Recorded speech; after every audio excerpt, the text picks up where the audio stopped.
Hey guys, welcome to another episode of Sometimes Movies. Name Change. pending. Right now I think we're still in film dissection mode because we still need to work on some rebrand stuff. But Mm. we're Sometimes Movies now, guys. So expect logo changes, layout changes over the next coming weeks.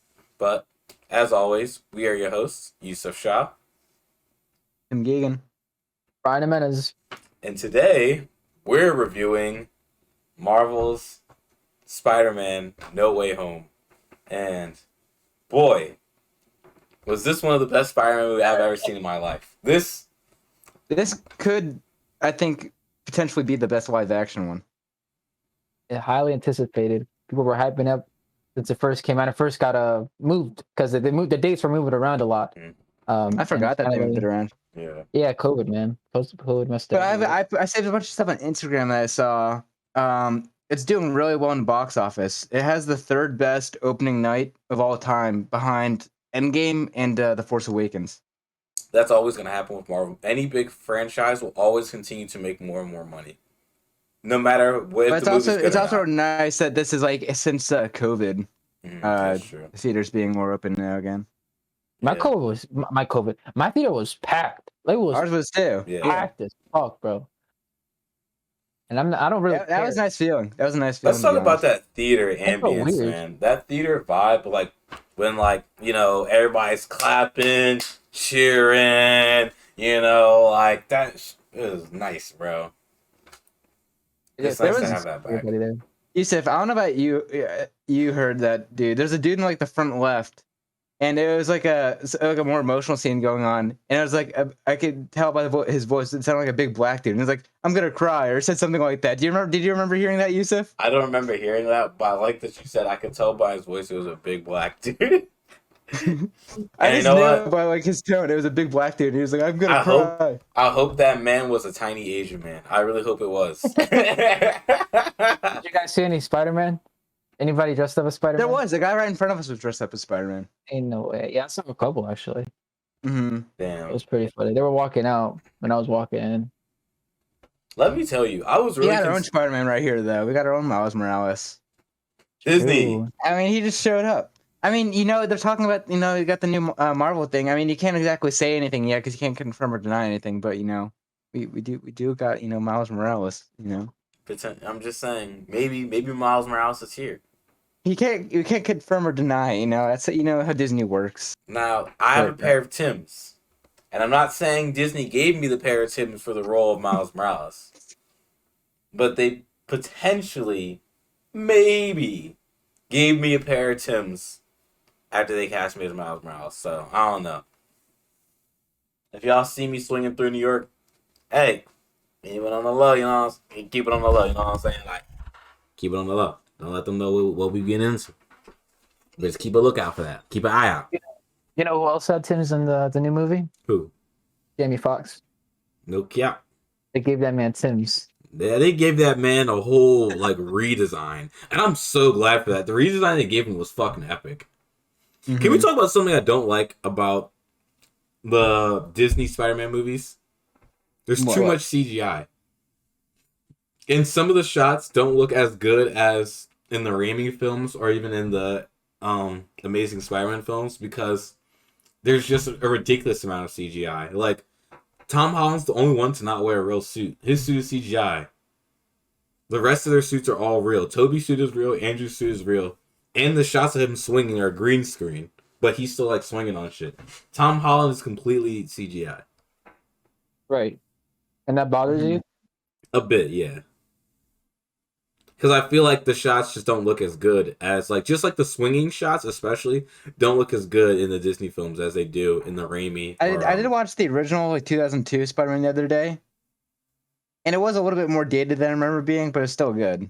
Like, with some of the CG and the movement, the swing. Yeah, you can tell it was very obviously early CGI, like the way his body moved was a bit awkward. Mm-hmm. But it's still good. But you can't tell me the shots of him swinging don't look like, just in terms of, the form, it looks more real than in, Tom Holland's. It just kind of looks like I'm watching a cartoon almost. Mm-hmm. But let's get into let's get into the spoiler free part of the episode. Mm-hmm. So, what do we think, boys? How do we feel about this film? Like, just Want to start us off, Tim? I really enjoyed it. I was very satisfied with how this movie panned out. I wouldn't say it's perfect, but on a rewatch, like on rewatching it, it's like 10 out of 10 for rewatchability.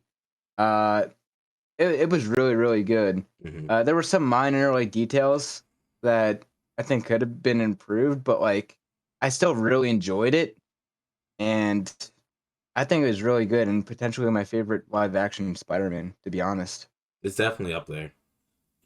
I agree completely. I think when Tim texted me, I think like a couple hours after I finished the movie, and he told me what you think of it, and I had described it in one word, and that's just fun. Like the movie was just hella fun to watch.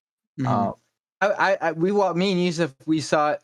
Our showing was at 10:30, so it didn't start until 11. So it was like a late showing, and I got a soda just in case to be like, I just in case I don't get tired or something, because I don't want to be like sleepy at all during this movie. But it's like, and I also don't drink soda.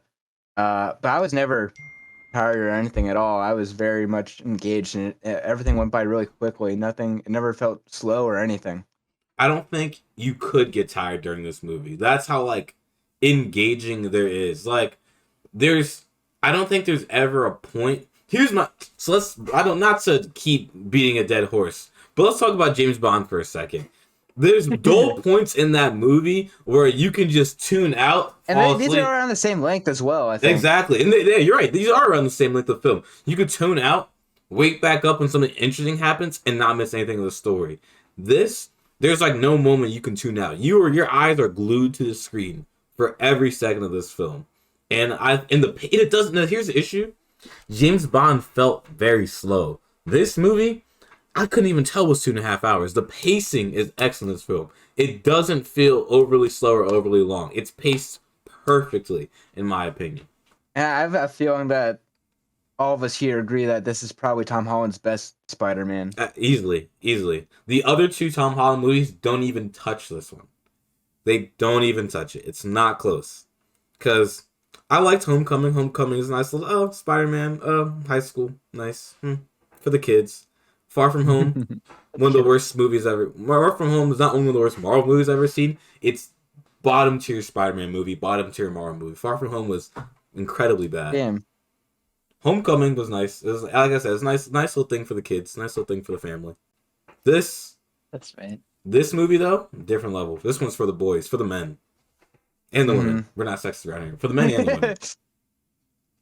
For all genders. For all genders, because we here at Film Dissection, we appreciate everyone. We do. But I pulled up a thing. I think I might have sent it to you earlier. But on Rotten Tomatoes, the highest rated Spider-Man movie is Spider-Man Into the Spider-Verse, which is 97, and now this is second with 95%.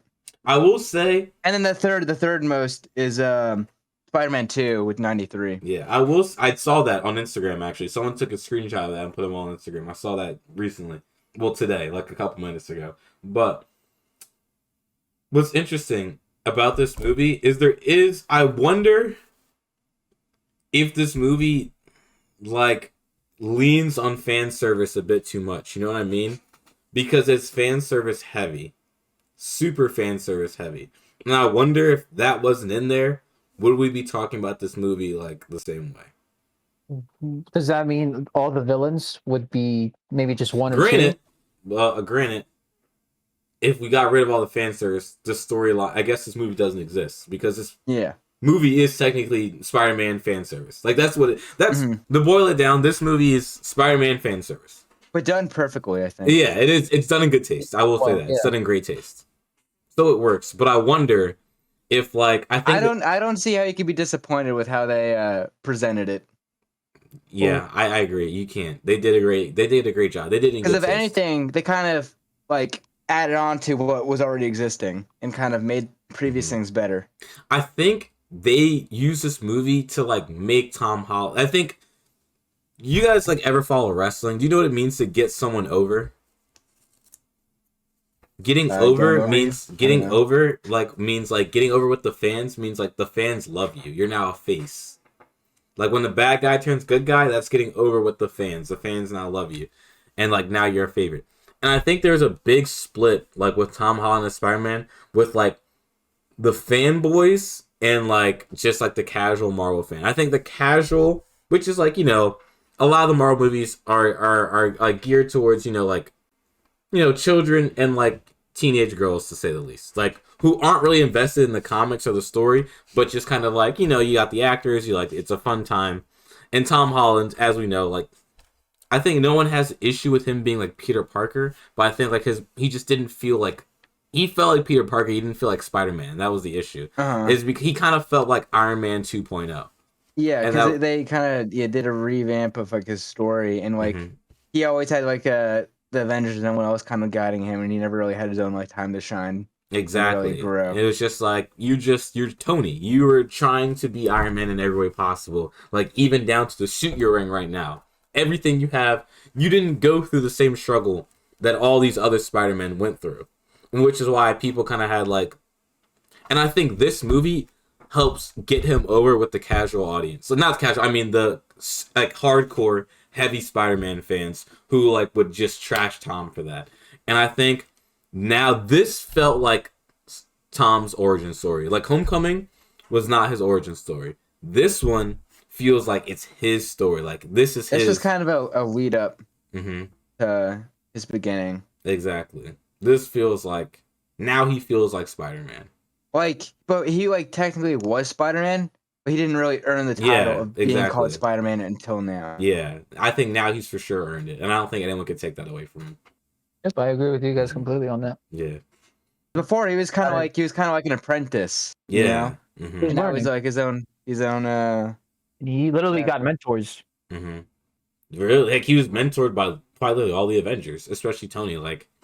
And even something interesting. This is an interesting thing. Is what makes Spider-Man so relatable to a younger audience. Is he's like us. He doesn't have a lot of money. He's this kid, and he doesn't deal. There's a reason why Spider-Man is Marvel's best superhero. Yeah, and he's the neighborhood friendly Spider-Man, not the galaxy defending Spider-Man. And I think him being on this galactic level, he just became unrelatable. And then one of the big scenes... There's a line in the beginning of the movie where we all know that in the last one, at the end of the last one, his identity is revealed and everyone knows who he is now. He's oh, well, I'm the most famous person in the world. I'm Spider-Man. Yeah, I'm still broke. But he was never broke. I think that's one of the biggest issues with Spider-Man. And Spider-Man is never broke. He's rich throughout this entire thing because he has Tony's money all the time. They took out a scene from Far From Home where Spider-Man had to sell some of his stuff to afford to go to the trip to where was it, Italy? Where they went to Italy, right? Or France? Yeah. He had to sell some. They took that scene out. And that scene is very important. Why? Because you actually see that, Spider-Man doesn't have money. Spider-Man's just a kid. Spider-Man's poor. Kind of like a lot of the kids who grow up reading and watching the Spider-Man TV show and reading the Spider-Man comics. And that's what makes him so relatable, because he has to do things like that. This version of Spider-Man never has to do that because he has Tony to lean on. His normal life is just as shitty. He's got girl problems. He's got life problems. And he's got to deal with the Spider-Man stuff. But it doesn't feel that way in the first two movies. Now it kind of starts to feel that way in this movie. And I think they really kind of helped emphasize. They dug themselves into a hole by piggybacking him off Tony. But this movie, they somehow dig themselves out of that hole. And I'm very impressed. So you got to give credit where credit's due. I'm just excited as to what comes after. Bryan, how do you feel? Give me some of your thoughts about how spoiler-free thoughts about how you feel about this movie. Things they did really well, characters, I'm gonna feel like I'm gonna be tiptoeing the whole way, just because I'm really bad at not I'm you really gotta be careful as to what you say. I'm really bad at this because I suck at not spoiling things. Because to me, something that's insignificant is super important for other people, but to me, it's not as obvious. Be vague with what you say. Oh, the characters. Besides Spider-Man, I think there's a lot of notable characters here that we all know that are already in the movie, like MJ and Ned. Doctor Strange. Doctor Strange is actually my favorite character in the Marvel Universe right now. Same. And Also, is he considered the Sorcerer Supreme or is Wong in now? Wong. He was, and then Wong, and then remember he disappeared for 5 years, so it's Wong.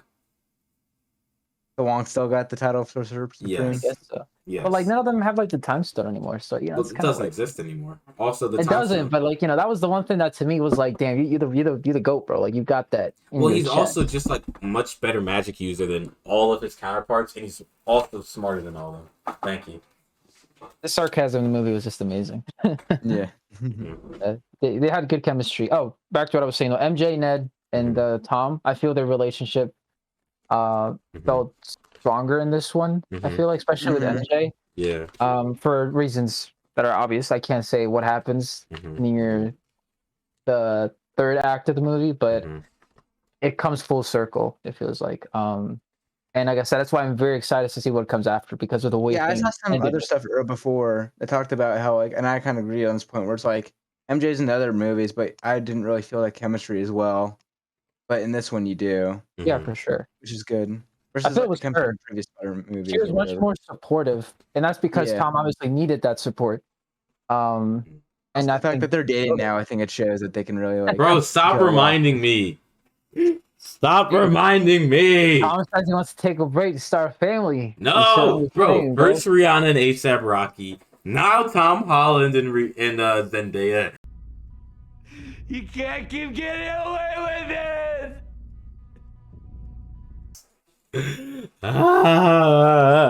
It's okay, Yusef. You'll get to and then there's Ned. Then it's just Ned, just chilling. He can't keep getting away with this. Who else? Who else can I actually talk about? Oh, yeah, the villains. Electro. Yeah, all of them except for the one. To discuss more in the spoiler one, I feel like. Unless we'll start soon. I think with this, everyone's good. Yeah. Spoiler for your review. Spoiler for your review. The action scenes are amazing. I thought the fight choreography was lit.